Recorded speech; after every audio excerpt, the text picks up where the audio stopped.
victoire exceptionnelle des Lakers qui s'impose sur le parquet des Knicks, des New York Knicks au Madison Square Garden.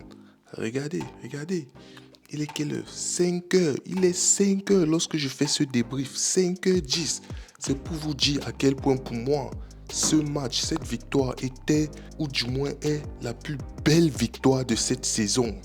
Pourquoi je le dis? Parce que on débute le match sans Anthony Davis. Anthony Davis, ça fait 3 matchs déjà qu'il ne joue plus depuis sa blessure bizarre là, je sais même plus. On débute sans Anthony Davis, on affronte les New York Knicks. On sait que cette équipe avec Tom Thibodeau défend le fer. Cette équipe a le meilleur two-man's game, comme disent ces Américains, jeu à deux, avec Karl Anthony Towns et Jalen Brunson. C'est le duo limite avec Giannis et Dame, le plus performant sur pick and roll de la ligue. Sachant tout cela, que tu as Jalen Brunson, tu as Karl Anthony Towns, tu as OG Anunoby, tu as Miles Bridges et tu as Josh Hart. Les 5 là, face à une équipe des Lakers qui de base, déjà, lorsque Anthony Davis est là, c'est compliqué de défendre. Combien de fois lorsqu'il n'est pas là, ça s'est vu face aux Sixers. C'est pour ça que je n'étais pas sérieux. J'avais des craintes. Je me disais, mais qu'est-ce qu'on va faire à l'intérieur? Ils vont nous massacrer à l'intérieur. Towns va se régaler à l'intérieur. C'est ce que je me disais, c'était les a priori. Je me disais, pardon, est-ce qu'on peut arriver à la mi-temps avec un écart pas trop, comment on dit ça? Pas trop grand du point de vue des Knicks. Je savais que ce match, on allait perdre. Mais la question, c'était de savoir de combien on allait perdre. Est-ce que ça valait la peine que je reste regarder le match toute la nuit? Est-ce que ça valait la peine que je me lève à 3 heures pour regarder le match? Je me suis posé la question. 2 heures, c'est 3 heures. 2 heures ou 3 heures, je sais même plus. 3 heures. Est-ce que ça valait la peine? On entame ce match avec Jackson Hayes, LeBron James comme d'habitude, Austin Reeves, Max Russi, Rui Hachimura. Tous des BG. Les Lakers ont été magnifiques. Laissez-moi le redire encore une fois, c'est la plus belle victoire des Lakers que j'ai eu à voir cette saison. Pourquoi? Parce que Anthony Davis n'était pas là. Parce qu'on a été appliqué du début jusqu'à la fin. Parce que notre défense était exceptionnelle. Parce qu'on a maintenu Jalen Brunson et Karl Anthony Towns à moins de 20 points. Jalen Brunson a fini avec 17 points. Karl Anthony Towns a fini avec 1 point. Avec 11 points, pardon. Des pourcentages minables. On les a éteints. Le seul qui a résisté en face, le seul qui s'est opposé à notre domination, c'était Josh Hart. Josh Hart, il est du côté des New York Knicks. Je me dis, mais c'est ce gars-là, il fut une époque où il jouait chez nous. Je crois qu'on l'a drafté chez nous. Il était chez nous, ce Josh Hart. Mais qu'est-ce qu'il est fort. Mais qu'est-ce qu'il a du cœur. Qu'est-ce qu'il a de l'envie. Ce joueur est exceptionnel. C'est le role player parfait. C'est le role player idéal. Toute équipe aimerait avoir ce genre de role player. Il défend le fer. Il se bat en attaque. Il se bat Même pas il se bat. Il est exceptionnel au rebond pour un joueur de sa taille, de son gabarit. Il est exceptionnel au rebond.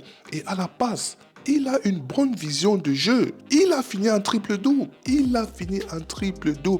Et c'est pas le genre de triple-double que tu attends le garbage time au 4e quart-temps pour prendre à la fin, là, lorsqu'il reste 30, 40 secondes pour voler ton dernier, ton 10e rebond ou ta 10e passe. Non. Il a mérité chaque point, chaque passe, chaque rebond. Il est parti chercher. Mais Josh Hart, on a entamé le 4e quart, il avait à son triple-double. Pour dire à quel point c'est vraiment le seul qui me faisait peur en face. Jalen Brunson ne me faisait pas peur. Jalen Brunson, j'ai regardé Jalen Brunson, j'ai dit que donnez-lui la balle. Pour une fois, j'étais en mode donner la balle à Jalen Brunson. Vous connaissez ce que ça signifie? Lorsqu'on dit donner la balle à Jalen Brunson, normalement, ce joueur depuis déjà 2 ans, 3 ans, il est létal. Jalen Brunson, l'autre, on dit Big Body Brunson. Lors des gros matchs, c'est un joueur qui tourne minimum à 30 points. Et aujourd'hui, face à une piètre équipe des Lakers de base, je dis, donnez la balle à Jalen Brunson. Donc vous voyez le delta, vous voyez l'écart, vous voyez vous voyez la nuance, le contraste pour dire à quel point on était exceptionnel. Pour revenir d'abord au niveau des role-players, Monsieur Rua chez moi, tu es le gars que tu es le joueur que tu penses être. Magnifique. Monsieur Dorian Finney-Smith, enfin, je crois, c'est la première fois que je vois un match où Dorian Finney-Smith, il me dit oui, ça c'est le joueur qu'on a acheté, ça c'est le joueur qu'on a recruté, ça c'est le Dorian Finney-Smith qu'on a recruté des Nets. Le Dorian Smith, tué NG, sa défense exceptionnelle, tué, il a fini avec 5 sur 6 à 3 points, 15 points donc, je sais pas, il a mis peut-être 15 ou 16 points. Il a mis peut-être 15 ou 16 points. Il était peut-être à 3 sur 4 ou bien 4 sur 5 à 3 points. Exceptionnel. Dorian Finney-Smith, il a rempli son rôle exceptionnel. 3NG, magnifique, défense de fer. Il a switché sur tout le monde. Que ce soit sur Karl Anthony, il s'est tapé Karl Anthony Towns. Ça ne suffit pas. Il switch, il se tape Miles Bridges. Ça ne suffit pas. Il switch, il se tape Jalen Brunson. Mais c'est magnifique. Non, Dorian Finney-Smith, match exceptionnel, oui. C'est le joueur que je pense qu'il est, que je pense qu'il est. Je sais pas si c'est un sens, mais voilà, il est magnifique.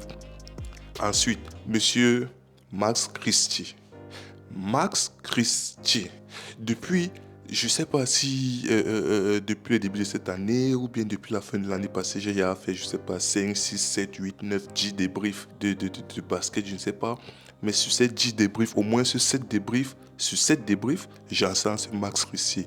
Max Christie exceptionnel. Il a compris son rôle, il a compris ce qu'il doit faire, il défend, il se positionne bien. Lorsqu'il est ouvert, on envoie la balle. Avec défenseur, sans défenseur, on envoie la balle. Il sait ce qu'il doit faire. Il shoot et il shoot.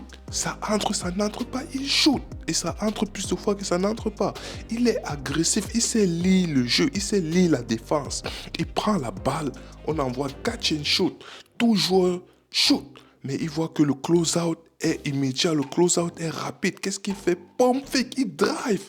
Il voit Karl Anthony Towns en bas, il monte au dunk. Il n'a pas peur.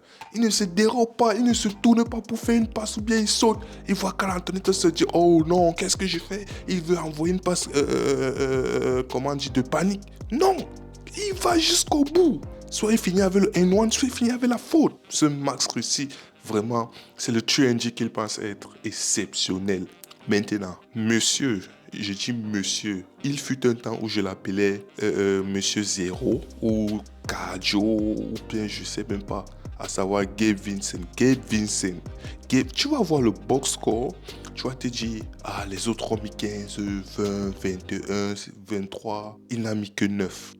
Gabe Vincent, sa défense, il s'est battu. Il y a des moments, il se retrouvait sur des géants, il se retrouvait sur des Karl Anthony Towns, il se retrouvait sur des Miles Bridges, il se retrouvait sur des, comment on appelle, Anunoby, peu importe où il se retrouvait, il se battait.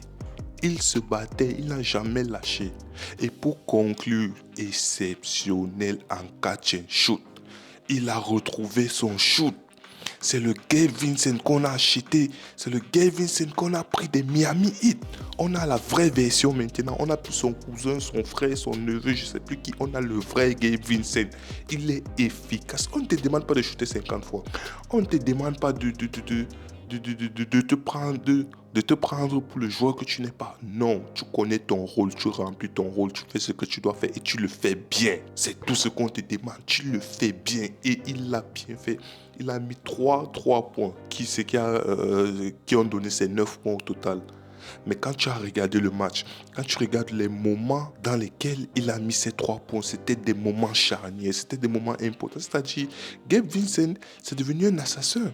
C'est devenu un assassin. Tous ses points font mal. Et donc, c'est-à-dire, il tape où ça fait mal. Lorsque l'équipe d'en face a l'espoir de revenir à 3 points, il te met un 3 points qui revient à 7, qui revient à 10. Kevin, c'est magnifique. Maintenant, pour revenir sur les joueurs stars, Monsieur Austin Reeves. Monsieur Austin Reeves, tu es la seconde option que tu penses être. Monsieur Austin Reeves, tu es la star que tu penses être. Monsieur Austin Reeves, je ne vais même plus dire futur, tu es la star que tu penses être. Tu es ce joueur, ce star player que tu penses être. Que ce soit au niveau de la compréhension de jeu, que ce soit au niveau de la finition, que ce soit au niveau du shoot à 3 points, que ce soit au niveau des drives, que ce soit au niveau du dribble. Monsieur, je vais l'appeler Monsieur Austin Reeves. Non, tu mérites ton étoile devant la salle des Lakers là. Tu vois, tout le monde qui entre dans la salle doit te saluer d'abord. Tu es Monsieur Austin Reeves. Match magnifique, match exceptionnel. Austin Reeves trop fort. Austin Reeves trop fort. Je crois que je ne l'ai pas assez encensé, Austin Reeves, mais il est extrêmement fort, ce gamin. Je ne connais pas à quel moment il y a eu ce gap depuis déjà 2 ans, 2-3 ans, mais Austin Reeves, ce gars-là, vraiment. Si ce n'était pas les Lakers, s'il ne jouait pas à côté de LeBron ou Anthony Davis, sur 30 équipes en NBA, dans 25 équipes de NBA, ce joueur-là, il est stardust, il est joueur star, il est joueur star. Il est joueur star. Austin Reeves, il est magnifique. Il maîtrise, c'est-à-dire ses points forts. Il connaît ses points forts et il capitalise sur ses points forts de ouf. En défense, Austin Reeves n'est pas connu pour être le plus grand défenseur qui est. Ce n'est même pas un défenseur. Il fait l'effort, il fait les minima de temps en temps, mais ce n'est pas un défenseur. Mais il se bat, il fait de son mieux. Ce n'est pas quelqu'un que tu vas cibler, il va rester là en mode mets ton panier et puis on passe à l'attaque. Mais voilà, non, il fait de son mieux. Il fait de son mieux. Austin Reeves trop fort. Austin Reeves trop fort. Maintenant pour finir, je vais m'arrêter sur ça. Domination totale des Lakers du début jusqu'à la fin. Défense assidue. Défense appliquée du début jusqu'à la fin. Monsieur LeBron James, Monsieur Triple Do, 40 ans. AD n'est pas là. LeBron James, il doit parfois jouer 5, il doit parfois jouer 4, il doit se baisser pour défendre sur les Jalen Brunson. Il finit avec 33 points, 11 rebonds, 12 assists. Je répète, 40 ans, 33 points, 3 et 3, 11 rebounds. Parle en anglais, je m'en fous. 11 rebounds, 12 assists. Je n'ai plus les mots. Qu'est-ce que je vais dire? Qu'est-ce que je vais ajouter? Il n'y a plus rien à dire. Ça dit déjà tout. Ce n'est pas les empty calories, comme disent les Américains. Ce ne sont pas les points qu'on va faire dans le garbage time qui ne servent à rien. Non. Monsieur Monsieur LeBron James. Papa LeBron James. Le GOAT qu'il pense être. Le GOAT, oui. Qu'est-ce que vous voulez? 40 ans, il est toujours là en train de porter les équipes. 40 ans, il a affronté des générations. Il a affronté les pères. Il a affronté les mères.